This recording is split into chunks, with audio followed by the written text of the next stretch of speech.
warahmatullahi wabarakatuh. Selamat datang kembali di podcast Sahabat Distrik. Podcastnya Dinas Pendidikan Provinsi Jambi yang memberikan berbagai informasi seputar dunia pendidikan di Provinsi Jambi. Pada podcast kali ini tentu saja kita akan membahas tentang yang lagi banyak sekali dinanti oleh Sahabat Distrik ya, tentang SPMB. Tapi pada kali ini kita akan membahas tentang SPMB 2025 di SLB Provinsi Jambi. Tentu saja saya tidak sendiri, Sahabat Distrik. Pada podcast kali ini kita telah kedatangan narasumber yang tidak asing lagi bagi kita. Beliau adalah Ibu Eis Novita Sari, SEMM, selaku Kepala Bidang Pembinaan PKLK Dinas Pendidikan Provinsi Jambi. Kita sapa dulu ya, Sahabat Distrik, narasumber kita. Assalamualaikum warahmatullahi wabarakatuh, Ibu. Waalaikumsalam warahmatullahi wabarakatuh. Bagaimana kabarnya, Ibu? Alhamdulillah sehat.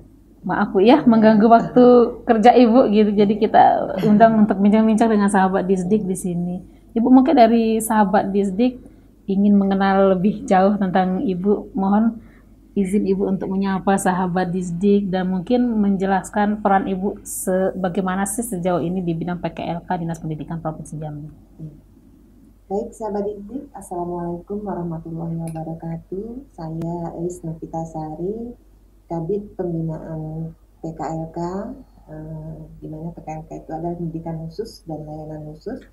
Dan sekolah yang kami kelola adalah bidang sekolah luar biasa atau SLB. Baik Bu, ini sedang SPMB nih Bu Ya. Ibu, SPMB 2025 ini tentu saja itu mencangkup SMA, SMK, dan SLB ya Bu ya. Kira-kira untuk SLB, apa sih yang melatar belakangi kebijakan untuk pelaksanaan SPMB-nya Bu?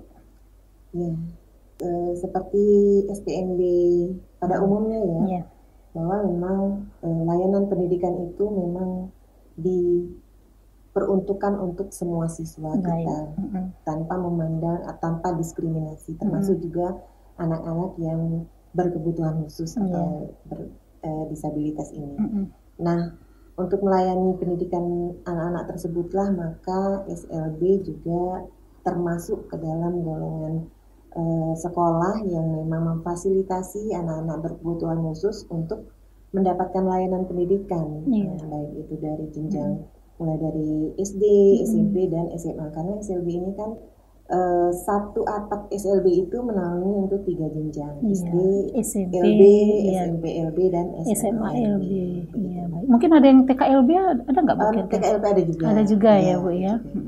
Bu, nah ini terkait dengan SPMB ini Bu ya. Bagaimana peran dari PKLK untuk memastikan proses SPMB ini berjalan secara inklusif dan akuntabel? Kira-kira seperti apa Bu? Iya. Peran kami tentu saja kami selalu mendorong ya masyarakat yang mempunyai anak-anak berkebutuhan khusus supaya mereka dapat memberikan pendidikan anaknya sesuai dengan kebutuhan yang mereka perlukan. Nah, di SLB sendiri mungkin untuk proses penerimaan SPMB ini karena memang di SLB ini berbeda ya, jadi harus didahului dengan asesmen yang memberikan informasi bahwa anak tersebut memang betul-betul anak-anak berkebutuhan khusus dan jenis ketunaan apa yang mereka alami atau hambatan apa yang mereka alami sehingga dari pihak sekolah bisa mengkategorikan mereka ini untuk pembelajaran selanjutnya. Baik Bu. Ada perbedaan signifikan nggak Bu kira-kira antara SPMB di SMA, SMK, dan juga SLB, terutama SLB Bu? Perbedaan signifikannya di mana? Secara signifikan mungkin tidak terlalu ya. Cuman itu tadi kalau di SLB harus ada asesmen dari baik itu dari guru SLB sendiri ataupun mungkin dari pihak yang memang betul-betul memahami ya. Di sini mungkin kita bisa berikan dari psikolog, keterangan dari psikolog, tenaga ahli berarti Bu ya. Psikolog ataupun mungkin dari dokter ahli ya, dokter spesialis gitu. Nah, jadi mungkin itu yang membuat berbeda. Dari Sahabat Distrik mungkin ada ingin tahu nih Bu, bagaimana alur dari pendaftaran SPMB di SLB? Iya. Ya mungkin masyarakat cukup datang ke SLB setempat karena memang di SLB kita juga melayani selain yang online juga ada dan juga offline gitu. Karena online juga ada ya Bu ya? Online juga ada. Online ada beberapa sih, cuman kebanyakan mereka offline. Karena memang harus konsultasi ya sebelumnya. Orang tua ini ketika mendaftarkan mereka harus bawa anaknya. Berarti bertatap muka langsung ya Bu ya? Langsung karena dari gerak-gerik siswa juga mungkin ya dari pihak yang mengasesmen juga bisa kenal, bisa familiar dengan gerakan anak-anak yang mungkin bisa secara langsung menggambarkan anak-anak tersebut mempunyai hambatan apa. Ketunaan di mana gitu Bu ya.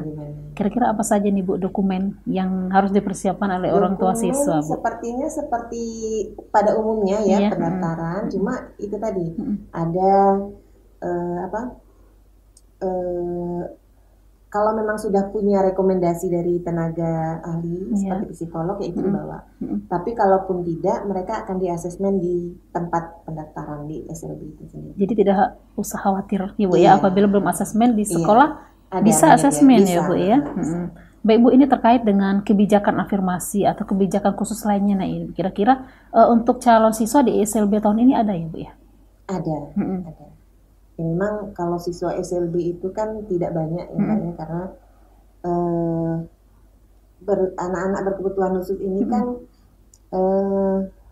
yang bersekolah di SLB itu yang tidak bisa lagi ditangani oleh sekolah-sekolah umum lainnya. Artinya, jadi anak-anak yang berkebutuhan khusus ini ketika hambatan mereka itu tidak mengganggu aktivitas dan lingkungan di sekolah reguler atau umum biasa, mereka bisa sekolah di situ. Tapi ketika hambatan ini dan kelainan ini sudah mengganggu dan membahayakan bagi lingkungan sekolah tersebut, maka mereka diharapkan dan dianjurkan untuk sekolah di SLB karena memang di SLB merupakan tempat yang memang cocok dengan kondisi mereka karena lingkungan komunitas mereka juga berada di situ. Terus guru-guru yang menangani mereka juga sudah paham dengan keadaan mereka. Memang fokusnya Bu ya, guru-guru di bidang kebutuhan khusus ya Bu ya. Baik Bu, ini terkait dengan peran Dinas Pendidikan ini Bu. Kira-kira seperti apa peran Dinas Pendidikan dalam mensupport ini kegiatan seleksi di SPMB SLB? Untuk kegiatan seleksi ya memang kita menyerahkan sepenuhnya ke sekolah gitu ya. Cuma peran kami di Dinas Pendidikan tentu saja mendukung ya. Pertama mendukung sekolah-sekolah tersebut untuk melakukan asesmen bagi peserta didiknya. Kemudian juga untuk yang bersekolah di sekolah yang reguler yang mempunyai anak kebutuhan khusus atau di sini kita sebutnya sekolah-sekolah inklusi gitu ya. Nah, kami mendorong sekolah SLB juga membantu penyelenggaraan penerimaan SPMB di sekolah umum atau sekolah reguler biasa. Artinya begini, apabila di sekolah umum tersebut ada anak yang mendaftar gitu ya dengan kriteria yang memang masuk di sekolah umum, ini kalau bisa mereka juga seandainya mereka tidak membawa persyaratan yang berupa dokumen surat keterangan dari tenaga ahli, mereka juga bisa kerjasama dengan SLB terdekat. Baik Bu.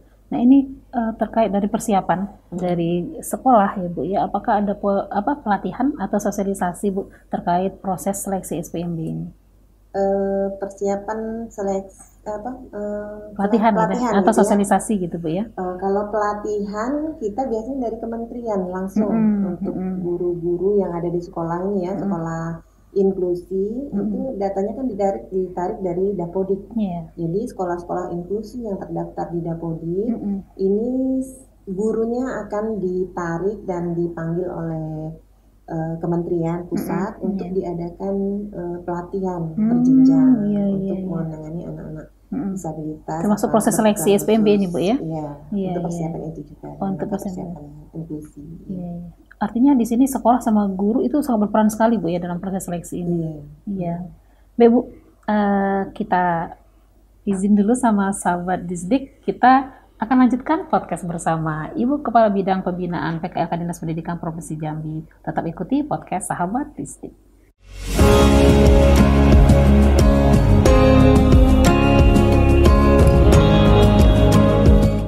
Bu, ini pasti semua kegiatan itu pasti ada tantangan ya Bu ya, dan tentu saja ada solusinya.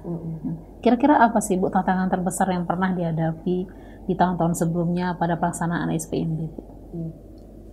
Tantangan terbesar kami rata-rata hampir sama setiap SPMB ini. Pertama mungkin kesadaran masyarakat ya yang masih kurang akan pentingnya pendidikan, walaupun itu anak kita berkebutuhan khusus. Jadi kadang-kadang orang tua ini masih merasa malu untuk menyekolahkan anaknya di SLB gitu ya, karena memang mungkin persepsi masyarakat selama ini sekolah di SLB itu untuk sekolah anak-anak yang gimana gitu kan. Nah itu mungkin yang membuat mereka malu.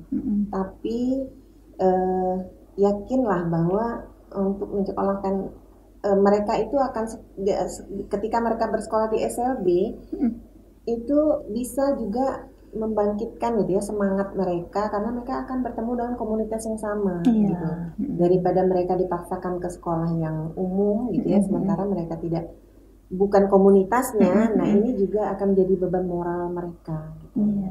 Itu mungkin tingkat kesadaran masyarakat yang masih kurang, itu tantangan yang utama sekali. Kemudian juga ada beberapa kali juga kami menerima permasalahan yang terlambat daftar gitu ya, terlambat daftar artinya ketika SPMB sudah ditutup, mereka baru datang gitu, baru ngasih tahu kalau anaknya mau sekolah di situ dengan mempunyai hambatan yang bermacam-macam tadi. Nah ini juga jadi tantangan kami gitu ya, di satu sisi kita ya karena memang ini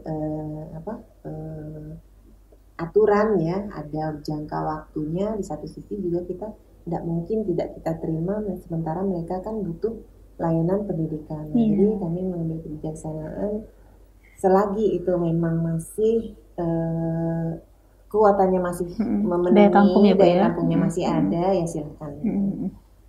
Ini juga untuk memfasilitasi pendidikan anak-anak yang berkebutuhan khusus. Artinya tantangan ini langkah-langkah apa sih Bu kira-kira yang diambil pada tahun ini untuk memperbaiki kendala-kendala yang dihadapi pada tahun sebelumnya? Ya mungkin dari pihak sekolah sendiri ya, juga harus rajin sosialisasi gitu ya, baik di lingkungan sekolah, baik antara orang tua murid, kemudian juga di masyarakat setempat gitu, mencari informasi di mana anak-anak yang berkebutuhan khusus ada peluang peserta didik begitu ya. Mungkin di situ daerah situ ada Bu anak yang berkebutuhan khusus tapi belum bersekolah. Nah, mungkin itu tetap perlu kita peran aktif dari sekolah tersebut, jemput bola lah ya namanya Bu ya. Gitu. Jadi kalau SLB ini beda Mbak, dari sekolah umum kita mencari murid gitu. Begitu. Karena paradigma itu ya Bu ya masih malu ya, mereka orang tua umumnya masih malu untuk menyekolahkan anaknya. Baik. Nah ini inklusivitas dan masa depan SLB ini Bu, terkait ini bagaimana Dinas Pendidikan Bu mendukung dari visi pendidikan inklusif ini Bu di SLB?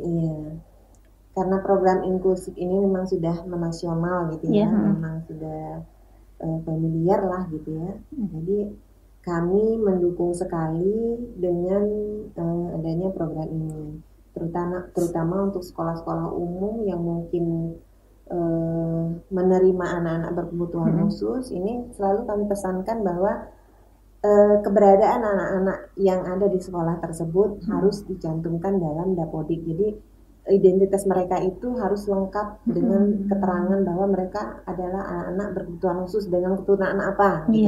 Itu harus dijelaskan di Dapodik, sehingga data dari Dapodik ketika diambil untuk sekolah inklusi ini akan gampang terbaca. Dan sebagai tindak lanjutnya tentulah dari kementerian dan juga pemerintah daerah mungkin ya kita pasti akan memberikan fasilitasi yang lebih untuk sekolah-sekolah inklusi yang ada di Provinsi Jambi khususnya. Iya. Baik Bu, ini terkait dengan masih proses seleksi SPMB. Kira-kira ada rencana ke depan Bu, inovasi atau pengembangan dari sistem seleksi untuk SLB Bu? Dari sistem yang aplikasi sekarang mungkin ya itu tadi ya, kalau memang ada di Dapodiknya mungkin perlu diinovasi gitu, bahwa anak-anak tersebut secara otomatis akan terbaca di data Dapodik. Baik, mungkin kedepannya aplikasi SPMB mungkin bisa masukin SLB juga, mungkin barangkali itu inovasinya mungkin seperti itu ya Bu ya. Artinya sekolah-sekolah yang online mungkin bisa memakai fasilitas aplikasi juga gitu Bu ya. Baik, nah ini selanjutnya dukungan dari PKLK ini terkait dengan murid disabilitas yang mendaftar di sekolah umum itu seperti apa Bu? Dukungannya. Berbicara masalah dukungan, sebenarnya dari pusat juga kita sudah dari tahun 2023 itu ada Permen. Permen 48 tahun 2023 tentang akomodasi yang layak ya gitu ya, untuk anak-anak disabilitas, di mana di situ pemerintah daerah baik itu provinsi ataupun kabupaten itu wajib memfasilitasi anak-anak yang disabilitas atau anak-anak berkebutuhan khusus ini. Nah, menyangkut sekolah yang melaksanakan program inklusi ini, di mana di sekolah tersebut ada anak-anak yang berkebutuhan khusus, tentulah mereka akan kesulitan untuk menanganinya seperti apa. Nah, tentulah kami dari pihak Dinas Pendidikan, terutama untuk sekolah-sekolah yang sekolah-sekolah SLB yang di bawah naungan Dinas Pendidikan, selalu menawarkan mungkin koordinasi ya, kerjasama dan koordinasi dengan sekolah SLB terdekat. Jadi kalau kita di Dinas Pendidikan ini kan SMA dan SMK ya. Nah ini sementara untuk di kabupaten ada SD dan SMP, bahkan mungkin juga ada MTK. Nah, kami mengharapkan sekali karena di Permen 48 ini kan ada yang namanya pemerintah wajib memfasilitasinya dengan sarana atau dalam bentuk unit layanan disabilitas. Gitu. Jadi dalam unit layanan disabilitas ini secara aturannya merupakan Satminkal, Satuan Administrasi Pangkal bagi guru-guru pendamping khusus untuk anak-anak yang sekolah di sekolah reguler. Nah, berhubung juga kebijakan ini juga baru, kemudian juga guru-guru yang berlatar belakang pendidikan PLB ini juga masih kurang ya, apalagi untuk membantu sekolah-sekolah yang inklusi ya. Sementara untuk SLB sendiri mungkin kita juga tahu bahwa yang berlatar pendidikan PLB ini juga masih jarang sekali gitu kan. Nah, untuk ini kami mengharapkan sekolah-sekolah yang inklusi tadi bisa bekerja sama dengan SLB. Jadi kalau ada kesulitan mungkin, ternyata kami tidak bisa memfasilitasi ataupun mungkin menangani anak-anak yang seperti ini seperti apa, mereka bisa konsultasi ke SLB. Kami dengan senang hati dan dari Dinas Pendidikan juga sudah merekomendasikan di setiap daerah kabupaten bahwa SLB merupakan perpanjangan tangan dari ULD. Jadi mereka wajib memfasilitasi jika ada yang membutuhkan. Artinya pendampingan anak yang ditempatkan di sekolah umum ini boleh siapa saja Bu ya, bukan mesti harus dari guru SLB itu ya? Mungkin secara akademiknya mungkin dari SLB, cuma untuk mendampingi kehidupan sehari-hari siswa itu memang tidak bisa itu harus dari orang tua. Ya, berarti orang tua yang menyediakan peran orang tua. Dari SLB mungkin cuma dari sisi akademiknya mungkin akademik, kemudian juga keterampilan gitu kan, atau mungkin pembiasaan yang harus dilakukan oleh pendamping yang disediakan oleh orang tua. Itu mungkin bisa. Berarti peran orang tua sangat iya, ini ya Bu ya orang dalam tua, inklusif ini ya. kemudian kalau di sekolah umum ini apa ya, guru BK kali Guru ya. BK. Nah, guru BK ini juga harus intens dengan guru SLB mungkin. Seperti apa penanganannya, Sinerginya Bu ya. sinergi gitu. Iya. Baik Bu, ini bagaimana peran PKLK ini Bu untuk anak-anak yang di daerah desa, pedesaan gitu, seperti apa Bu kira-kira? Jadi untuk sekolah SLB sendiri di Provinsi Jambi ini kan juga masih tergolong sedikit ya. Iya. Di satu sisi memang kita alhamdulillah kalau murid SLB itu tidak ada gitu ya. Artinya ya mereka SLB ini unik ya Bu ya. Kita malah gitu. pengennya siswanya jangan banyak ya. Iya. Gitu kan kalau sekolah lain murid yang datang, siswa yang datang, kita harus mencari siswa. Terus kalau sekolah lain bersyukur siswanya banyak, SLB justru bersyukur siswanya dikit gitu Bu ya. Iya. Sedikit, artinya gitu banyak kan. anak-anak sehat ya Bu ya. Gitu. Baik. Nah jadi dukungan kami ya, kalau memang ada anak-anak yang berkebutuhan khusus yang belum sekolah, itu memang jadi beban kami buat melayani mereka. Kewajiban kita gitu ya, bukan beban sih, kewajiban. Kewajiban kita untuk memfasilitasi mereka untuk mendapat layanan pendidikan. Baik itu secara formal langsung di SLB dan di sekolah-sekolah inklusi, maupun mungkin yang informal mungkin ada kalau SLB ini kan ada pembelajaran khusus, atau mungkin kalau masyarakat yang awam bilang ini terapi gitu ya. Terapi seperti ini memang harus dilakukan gitu untuk anak-anak berkebutuhan khusus. Karena selain juga meminimalisir hambatan mereka, dengan demikian juga mungkin dari kegiatan pembelajaran khusus itu mereka bisa mandiri gitu, minimal buat bekal kehidupan sehari-hari gitu ya. Contoh misalnya kalau anak tunagrahita nih, mereka kadang-kadang untuk kehidupan sehari-hari, misalnya mandi, mencuci tangan, atau mungkin membersihkan kotoran sendiri, itu kan mereka masih belum tahu. Tapi dengan bersekolah di SLB, itu kan diajarin pembiasaan bina diri namanya. Kalau tunagrahita itu bina diri. Nah itu diajarin mulai dari membersihkan diri sendiri, sampai mungkin diajarin pembiasaan lain yang bisa menolong mereka di lingkungan masyarakat. Luar biasa sekali. Menarik sahabat distrik. Jadi bagi orang tua yang mendapat amanah, mendapat anak-anak yang berkebutuhan khusus ini jangan merasa malu ya Bu ya, karena merasa malu dan jangan sungkan untuk menggali informasi gitu ya. Karena akan mengurangi juga beban orang tua nih. Kalau anak-anak sekolah kan bisa mandiri ya Bu ya. Iya.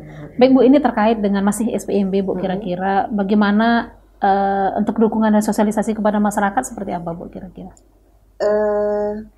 Untuk sosialisasi ke masyarakat, dari sekolah biasanya itu ada program kalau orang parenting ya. Itu parenting. Di SLB, itulah uniknya SLB gitu ya, berbeda dengan sekolah lain.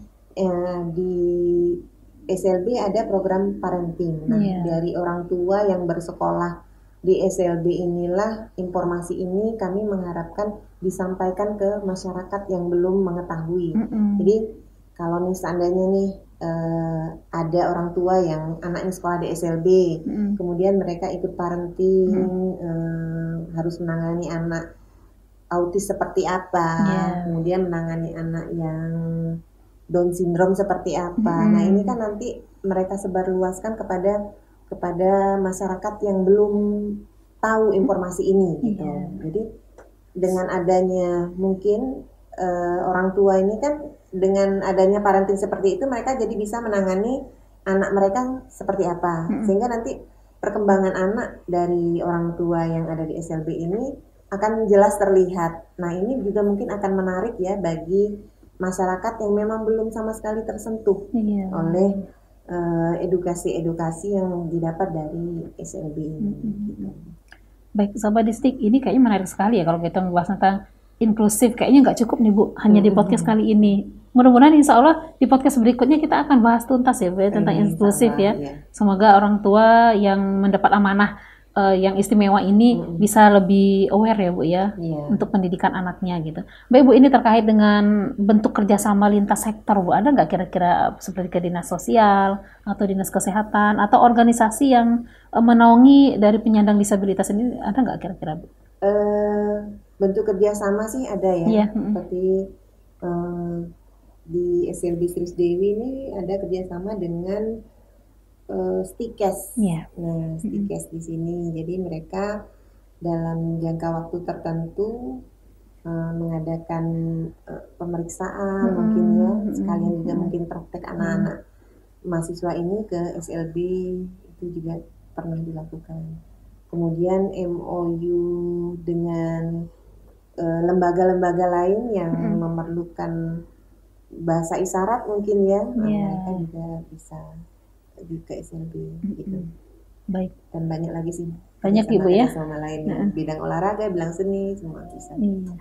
Baik, untuk close statement Bu, kira-kira ada harapan Ibu terhadap kegiatan SPMB di SLB untuk tahun ini seperti apa harapannya? Harapan kami yang jelas kita minimalisirkan anak-anak yang belum tersentuh layanan pendidikan, terutama anak-anak yang berkebutuhan khusus ya. Dan kepada orang tua juga jangan malu untuk menyekolahkan anaknya gitu ke SLB, karena di SLB inilah komunitas mereka tuh bertemu dengan komunitasnya, sehingga itu juga secara emosional juga membantu mereka untuk bergiat gitu ya, bergiat dan belajar lebih maju lagi gitu, daripada mereka ke sekolah yang umum. Mereka tentu jadi kaum minoritas gitu dan tidak menutup kemungkinan mereka juga di situ akan dibully dan segala macam. Jadi lebih baik mereka bersekolah sesuai dengan komunitasnya. Gitu. Mereka lebih nyaman ya. Misalnya ada di lingkungannya mereka sendiri gitu. Bu, kira-kira ada pesan Ibu Bu buat tenaga kependidikan, tenaga pendidik di sekolah yang ini menjadi ujung tombak dalam kegiatan SPMB SLB ini Bu? Untuk yang sekolah di guru yang di SLB umumnya ya, saya juga salut karena memang mereka punya kesabaran yang luar biasa gitu ya. Dan untuk guru-guru yang di sekolah inklusi, kami mengucapkan terima kasih banyak juga buat Bapak dan Ibu yang sudah dititipkan anak-anak berkebutuhan khusus. Jadi jangan merasa direpotkan gitu ya, tapi diayomi gitu. Kalaupun mungkin banyak pengetahuan yang belum Bapak dan Ibu ketahui, Bapak dan Ibu bisa konsultasi ke sekolah luar biasa terdekat. Baik, luar biasa. Tetap semangat Bapak Ibu gitu. Iya, tetap semangat menjaga anak-anak kita semua. Ibu juga tetap semangat Ibu, luar biasa ini membina PKLK ya Bu ya, yang menaungi SLB anak-anak yang berkebutuhan khusus ya Bu ya. Ini kan butuh kesabaran, harus humanis banget ya Bu ya. Tetap semangat Ibu, terima kasih atas informasinya. Insya Allah nanti kita bertemu lagi ya Bu ya, di podcast berikutnya. Selamat menjalani tugas sehari-hari lagi Bu. Terima kasih. Ya, baik sahabat Disdik, itulah bincang-bincang kita dengan Kepala Bidang Pembinaan PKLK Dinas Pendidikan Provinsi Jambi terkait dengan kegiatan SPMB tahun 2025. Semoga informasi ini bermanfaat ya bagi sahabat Disdik, bagi orang tua atau calon siswa atau calon murid yang akan mengikuti SPMB tahun 2025 ini. Baik, itulah informasi dari kami. Saya Diani Hefi Darniza, selaku host dari podcast Sahabat Disdik dan juga seluruh tim podcast Sahabat Disdik dari BTIKP Dinas Pendidikan Provinsi Jambi. Jangan lupa di like, comment, share, dan subscribe ya channel YouTube dari Dinas Pendidikan Provinsi Jambi. Kami pamit undur diri. Mohon maaf atas kesalahan dan kekilafan. Wassalamualaikum warahmatullahi wabarakatuh.